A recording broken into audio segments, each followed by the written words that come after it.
रियासती वज़ीर इंडस्ट्रीज के टी रामाराव की मौजूदगी में वज़ीर ज़राअत एस निरंजन रेड्डी और वज़ीर सिविल सप्लाईज जी कमलाकर ने रियासत में 3 जूट मिलों के क़याम के माहे पर दस्तखत किए। के टी रामाराव ने बताया कि इन जूट मिलों के क़याम के बाद 10,000 अफराद को रोजगार फराहम होगा। उन्होंने कहा कि रियासत तेलंगाना में सरमाकारी और सनअतों के क़याम के लिए बहुत अच्छा माहौल है।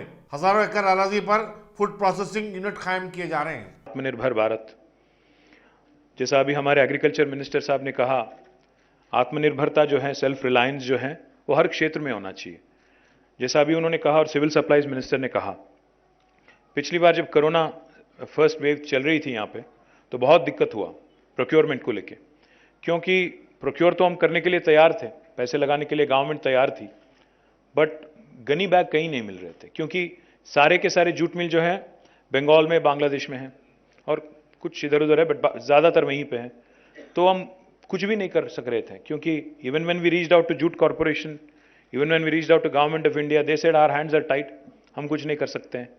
तो तब जाके हमने सोचा कि ये सेल्फ रिलायंस जो है, जिसमें आज हम लोग बंगाल की तरफ देखते हैं या बांग्लादेश की तरफ देखते हैं या कहीं और देखते हैं, उसको छोड़ के अगर, क्योंकि तेलंगाना एक ऐसी राज्य है जो बहुत तेज़ी से तरक्की कर रही है और स्पेशली एग्रीकल्चर सेक्टर में हमारी तरक्की जो है आज देश के लिए एक नमूना बन गया है, एक मॉडल बन गया है। तो हमने सोचा कि एक सेल्फ सस्टेन मोड में, सेल्फ रिलायंट मोड में यहीं पे जूट मिल लगाया जाए। तो that's when I think Jayesh and myself were given the mandate, and I'm glad that our dear friend Prashant Lahoti, wherever he is, he was able to connect you, and of course we reached out to Mandani Saab and Mr. Barmecha also.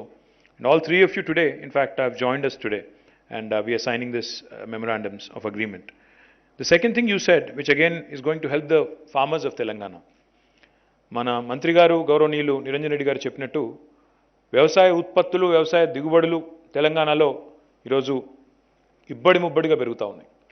రాష్ట్రం వచ్చినాడు కమలాకర్ గారు కూడా చెప్పారు, ఒకప్పుడు 20 లక్షల టన్నుల procurement ప్రభుత్వం చేస్తే ఈరోజు 1 కోటి టన్నుల ప్రొక్యూర్మెంట్ చేయాల్సిన పరిస్థితి వచ్చింది. 5 ఇంతలుగా తెలంగాణలో వ్యవసాయ దిగుబడులు పెరిగినాయంటే ఇది మామూలు విషయం కాదు.